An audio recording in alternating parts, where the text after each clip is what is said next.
Previously on Don't Blame Black Magic for Your Failure, Indian man fires back at Nigerian big boy. Chukudi, big boy, walked into the electronics market like a king, but pride doesn't run a business, and swag doesn't make sense. His rival, Anil Sharma, calm and methodical, slowly dominated the market, while Chuk's shop was filled with silence and regrets. In desperation, Chuk spread gossip, started a fake promo, and even mocked his competitor's culture, but nothing worked. Then came a voice note leaked of Chuk's cousin, Uche, throwing him under the bus. Humiliated, betrayed, and on the brink of collapse, Chuk's throne fell. I crossed the road and walked into Anil's shop, like a tired man. Anil looked up from where he was attending to a woman in a red attire that looked like blood and waved at me. I sighed and scanned the room, shifting my weight on one leg. It looked smaller, somehow. Maybe it was because of the predicament I found myself in. Betrayed, humiliated. Ramesh and Meena were nowhere in sight, and honestly, I didn't care. After the woman was gone, he approached me, his eyes narrowing slightly. I hope there's no problem. Chuks. There it is. I showed him the message and played it. What did you do? He folded his arms. I didn't say anything. Chuks. But you might have to check this. He walked over to a drawer, pulled out a USB stick, plugged it into his laptop, and turned the screen to face me. It was the CCTV footage. There was Uche, right there on the video, standing near the street corner late at night. He was speaking with a short man in a wine-colored shirt. I leaned closer. My heart froze. That was Nonso. Nonso, my old floor mopping buddy from my apprenticeship days. The same guy who got fired for stealing and swore I'd regret rising while he fell. You recognize him? Anil said, watching me. I nodded slowly. He's poison. Anil didn't say anything else. He just closed the laptop and looked away, like he pitied me. I hated that look. I closed my shop for 2 weeks when I couldn't deal with the shame and debt anymore. I had hit rock bottom and I couldn't go on. Not when Mama still prayed for me every morning.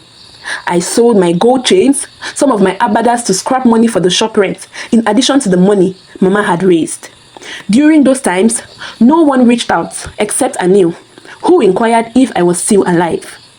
Uche had disappeared. I had tried his number over and over, and it was always switched off. His parents said he ran off with his girlfriend, which I knew was a lie. I didn't know what to feel anymore. Numbness? Inside the shop, I sat in darkness, with the AC off, fridge empty. I slept there sometimes when sleep decided to visit me.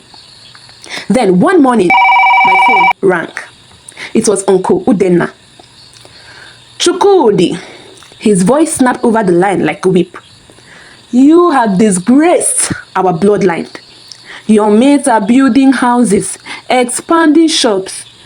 You are crying over nonsense. The son of my sister? Shame. Uncle, I stammered, my head hot. I'm trying myself. It's just when I didn't hear anything from the other end, I took the phone away from my ear and noticed that he had ended the call. 2 days later, I somehow went to inquire from a spiritualist who lived on the outskirts of the town. People said he was powerful and could see things. Maybe he could see what was wrong with me exactly. His house didn't look as scary as I thought it would be. It was an old mud brick bungalow.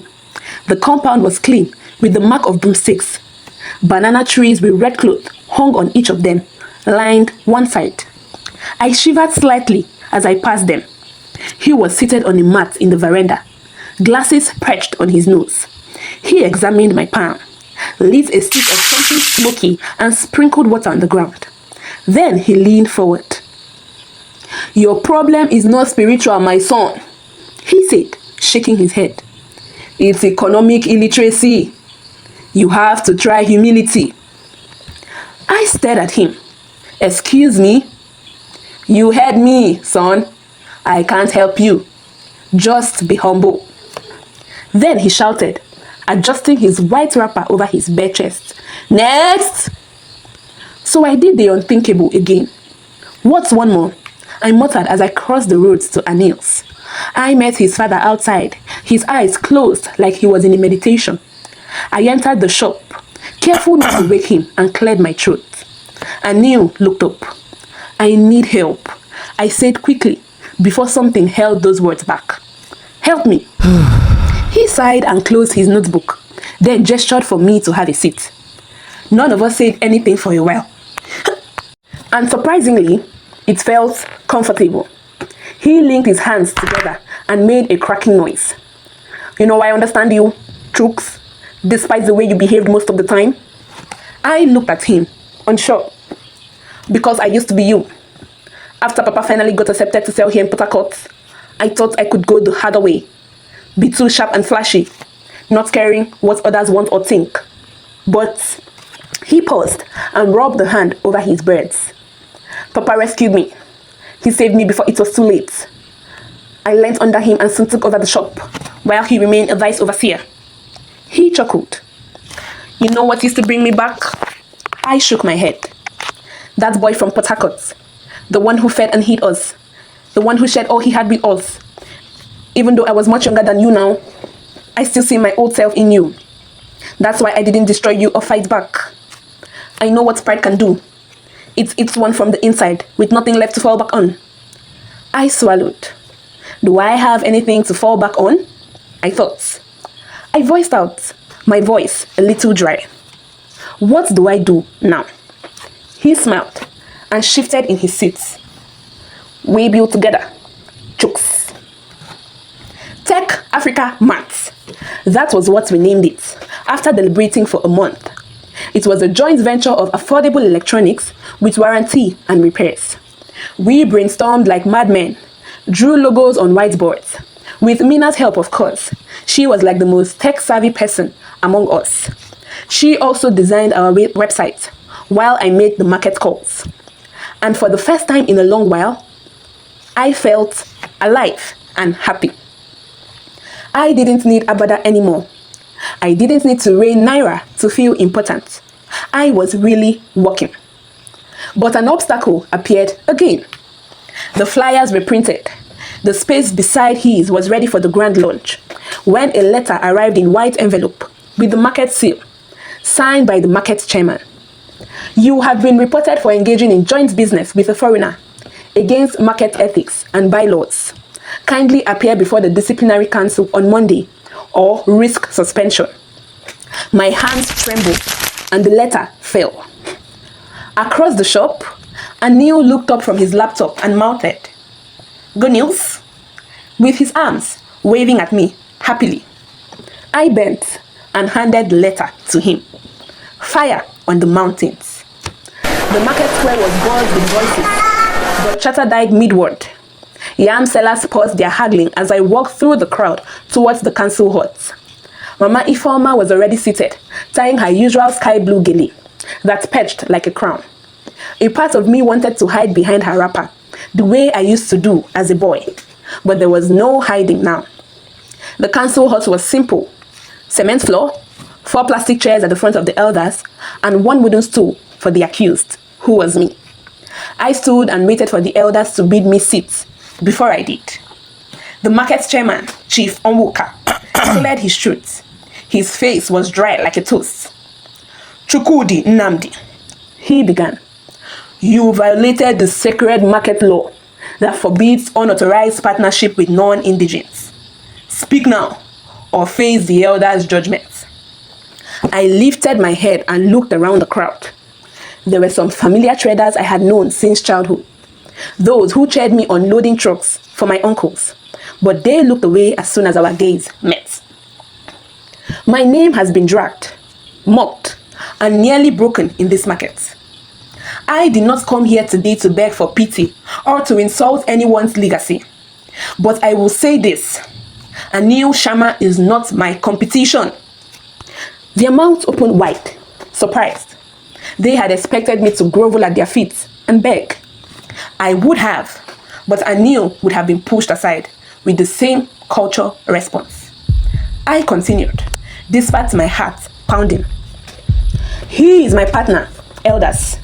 A dream that can lift this market to something greater than all of us. We are starting a business that sells electronics. Yes, but not just that. We also offer repairs, warranty, and affordability. We are not copying Alaba. We are not mimicking Onitsha or anywhere else. We are building something original here in Port Harcourt. I paused to let my words sink in before I continued. Do you know why I partnered with him? I asked. Because I failed. And when I fell, none of you reached out. Not one. Not even my cousin. I looked around, but Anil believed in me when I stopped believing in myself. I heard someone clear her throat behind me, and Mama Ifoma stood.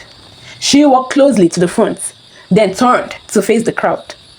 Wisdom, she said, does not wear a tribe. It wears results, my people. Some murmured. I've sold lace in this market longer than most of you. I've seen our sons run to Dubai, China, Malaysia to partner with strangers. But when I partner with a helpful neighbor, you call me a traitor? She adjusted her glasses and looked at me. This boy, this man, is trying to rebuild himself. Let him try. Chief Onwuka leaned forward, his hands clasped together. Chukwudi, do you know who Anil's father is? I frowned. Sir? He looked toward the back of the hut, then nodded. Ramesh walked in with his walking stick. During the Biafra War, the chief continued, your grandfather, Nnamdi Obuna, hid a wounded Indian man in his house for weeks, fed him, cleaned his wounds. That man was Anil's father. Yes, sir, I'm aware, I replied. I didn't know where this was going, but I had a guess. This partnership, the chief said, is history repeating. Your grandfather saved his life. Now, his son is giving you a second chance. My grandfather was the Port Harcourt boy who saved the Shamas. Finally, the chairman stood. You have our permission. Go ahead, launch your business. But hear this. He pointed a finger, his big ring almost covering the whole finger. If you fail again, don't come crying. It was lunch day, and we couldn't sleep. Mina brought drinks and balloons. Wow. Anil's father wore a grey suit and shook everyone's hand like a politician. Tech Africa mats looked stunning with new shelves, signboards, and a website printed on the flyers. I wore a simple white shirt and jeans, and I had never felt richer. Mama was in the corner with some church women, praying loud and half crying. She always cried when happy. We opened the shop doors at 9 a.m.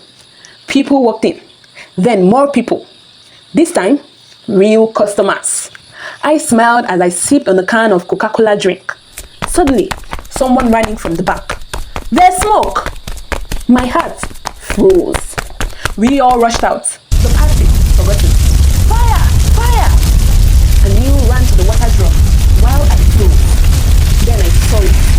A smashed red bottle at the fire's edge, like a warning written in glass. And I recognized it immediately. People ran past me and poured water into the fire. I think I heard Mina's voice screaming and kneeling. The women from Mama's church were shouting prayers. This can't be happening. Not today of all days. I finally snapped out of whatever trance I found myself in and collected a bucket from someone. We poured water until the fire went out. It felt as though I was trying to erase every mistake I had ever made. It took 10 minutes, but thank goodness that the fire didn't reach the main store. However, some cartons of accessories were destroyed. I dropped the bucket and leaned on the wall, panting. Anil walked over, soaked from chest to knees, his eyes red from the smoke. He passed the red kerosene bottle to me. No one stores kerosene at the back. I knew what he meant. Someone sabotaged us. Again. Check the CCTV, I said hoarsely. He nodded and left to the front. I turned and saw Mama standing with her hands clasped over her chest. Our eyes met and I almost cried. Was it because of my past behavior? The crowd started reducing. Some people stayed back to gossip. Some just shook their heads like they saw the future and it was bad. I hated the look of "we knew he would fail" expression. I walked into the shop, my body still dripping of water. Mina was already working the laptop, pulling up the footage. Anil sat by her, staring at the screen. I joined them. The timestamp read 9:19 a.m. We saw the back camera angle. A short figure with a black hoodie was bent behind the water tank, carrying a sack and a bottle. He poured and lit something before he ran. Mina zoomed in, but the face wasn't clear. We rewatched the video and I studied the way the person moved. A limp. There were 3 people I knew that limped. My uncle, Ramesh, and Nonso. "It's Nonso," I whispered. Anil's jaw clenched. He won't stop. "I saw him," I heard Mama say, and we all turned to see her walking. "I saw that boy loitering around the backyard early this morning when I came in with the church women. I didn't think it was anything. He looked nervous. I thought maybe he was just scared to shoplift or something." "Why would he do this again?" Mina asked, staring at me. I didn't know the right answer to that. I didn't know what war I had started with this man. Business? Pride? Envy? I straightened and stood and walked to the center of the shop. Tech African Mart was still open today with no delays, apologies, or fear. Mina blinked. "Chooks, what about the—" "We'll handle repairs later," I cut in. "The customers don't need to know everything that happened." I looked at Anil. He smiled. "Then let's clean up." By 11:30 a.m., the signboard was back up. By noon, the shop was cleaned and everything we arranged. Mama returned home to change and pray. The church women stayed to sing hymns and we could hear them faintly. And as we opened our doors again for the second time that day, a little boy in a blue and white uniform stepped in, holding his father's hand. He looked around, his eyes wide with wonder. "Daddy, I want to buy my power bank here." We all laughed, including his father. But something in my guts kept bothering me. Nonso wasn't walking alone. And it wasn't Uche, but someone with higher authority. The next morning, the smoke in the air was gone, but there was still some scent clung to the breeze, leaving hints about last night's fire. I stood outside the shop, staring deep into the Tech Africa Mart signboard. How I wish I could rewind time. Maybe when I first opened my shop, if only I had been a little bit more nice, more friendlier, less proud. The truth hit me like a palm nut on the head. I was their target. Nonso and Uche had no relationship with Anil and his family, let alone bad blood. Anil joined me and handed me a warm cup of tea, sweet, milky, and smelling of spices. He leaned against the wall, sipping on his own cup, like we had all the time in the world. "You didn't sleep," he said quietly. I didn't answer. He nodded slowly, as if he understood why I didn't sleep. "You know, back home in India, we have a word named jugaad." I stared at him, confused. He grinned. "It means find a way. No matter how hard, how blocked, how hopeless, we blend, twist, repair, rebuild, but we find a way. That's what our people do." I folded my hands across my chest. He continued. "You know, most people think resilience is standing strong. Chooks. But they don't know. It's also knowing when to crawl through the back door if the front is burning." Tears welled up in my eyes. He was right. We survived the fire.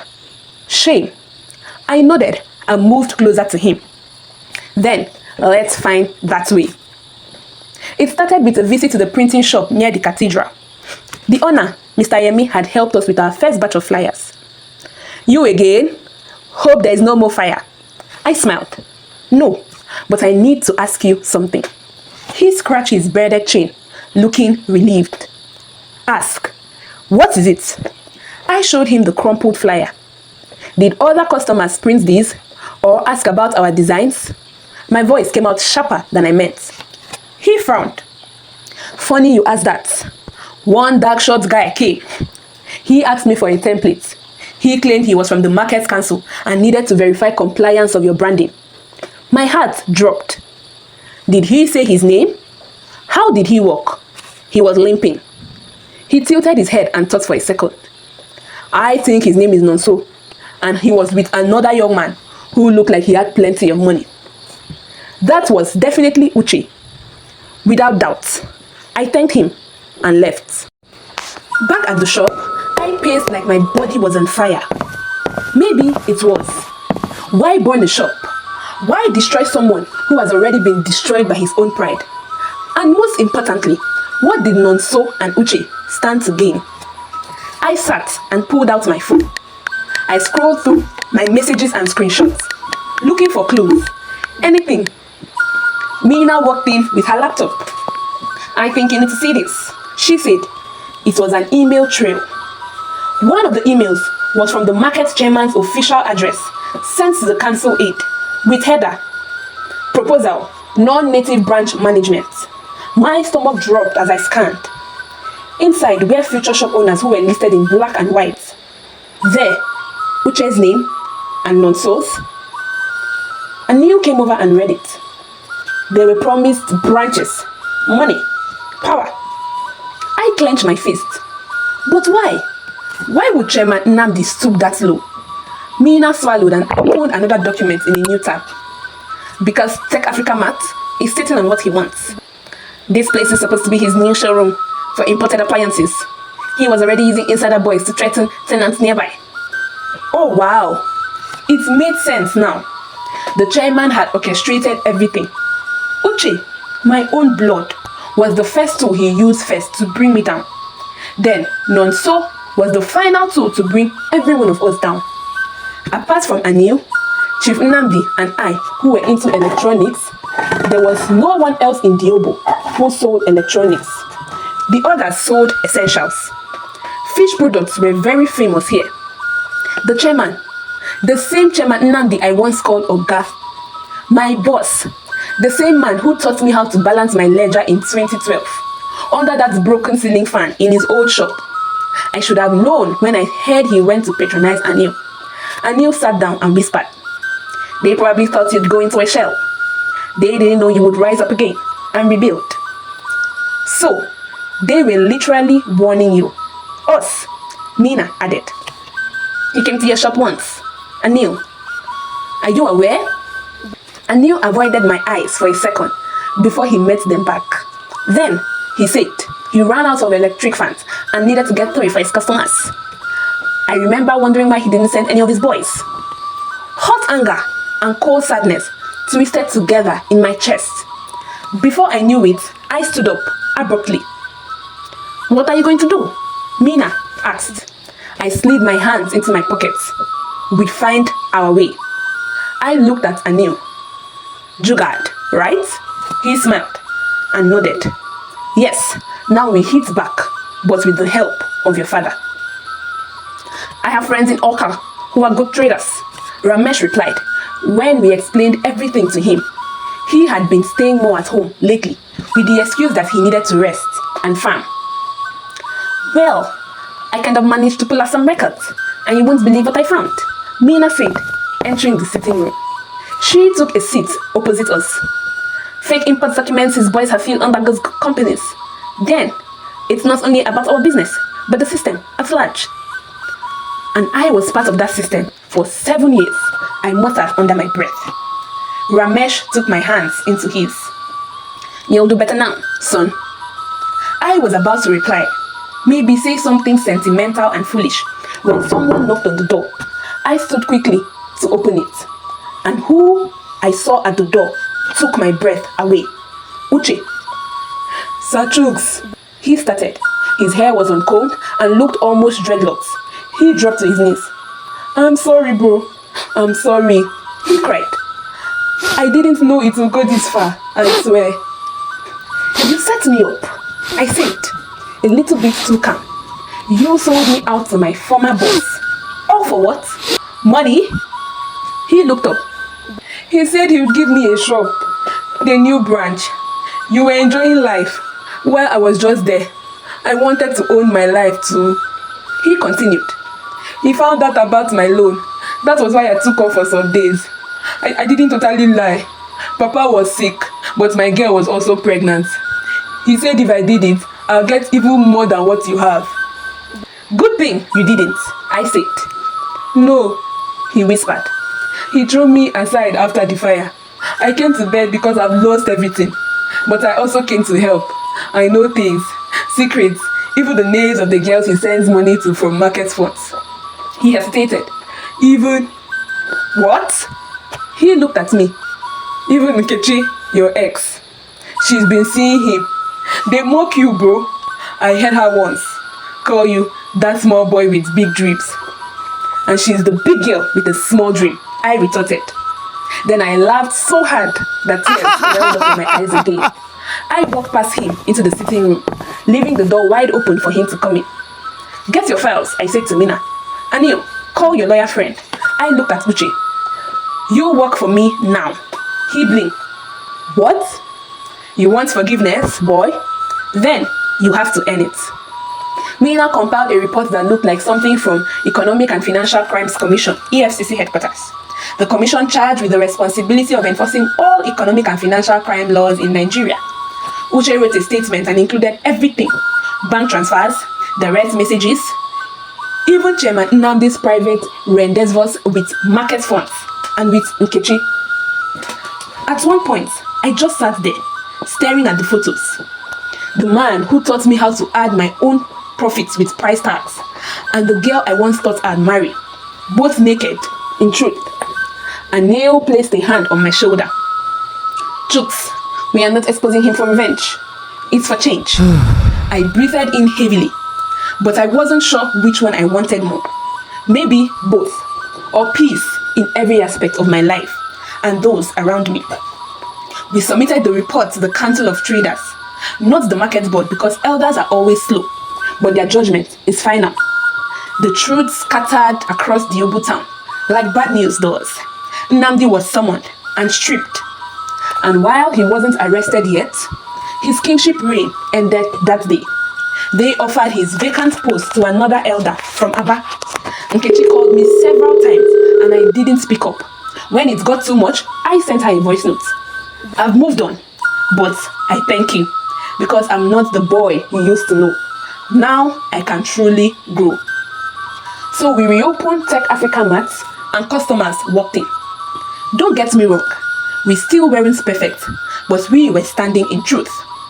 I once believed that the world belonged to men who could shout, men who wore abadas in 35-degree heat just to prove a point, men who sprayed money at weddings, men who refused help even while sinking. But I was wrong. The world belongs to those who learn, and I finally did. We've now expanded to Aba and Onitsha. They were just our small digital catalogs and pickup stations for those ordering from places in Aba and Onitsha. The shop isn't the most biggest in the market, but it's the most trusted. Trust pays better than ego. My mind wandered to what Ramesh said months ago. Uche now runs the logistics section. He's still paying off his debts though. Nina teaches a free tech class on Saturdays, and teenagers love her. The aunties in the market think she's too smart for her age. They are right. Anil is still Anil. But every now and then, he looks at me and smiles in a way that says, I told you so. I don't argue because, honestly, he did. I knew when to fight and when to forgive. Because, yes, I forgave Uche. I even forgave Chairman Nnamdi. Not because he deserved it, but because I refused to let bitterness eat me up. After all, I too was forgiven. Some nights, I still walk alone to the old part of the market, past Mama Ifoma's lay stand near the Catholic Church, where she still calls out, wisdom doesn't wear tripe, it wears results. She always says it's loud enough for everyone to hear. And every time, I smile, because now I understand what she meant. Partnership is not a weakness. The humility I thought was weak wasn't. It was strength in disguise. So if you're watching this, listening to my story in Lagos, Nairobi, Mumbai, or London, here's what I know for sure. Pride will make you loud, but purpose will make you last and tarry. If you fall, don't just cry. Learn too. And if the market shuts its doors behind you, build yourself, because the real profit isn't in naira, thousands, rupees alone. It's in the man you're becoming. What are your thoughts on this story? And let us know where you are watching from in the comments. Want more jaw-dropping tales? Grab my free ebook, The Iron Mother's Shocking Choice, Love or Legacy, in my bio. Turn on notifications, because next week's story, you don't want to miss it.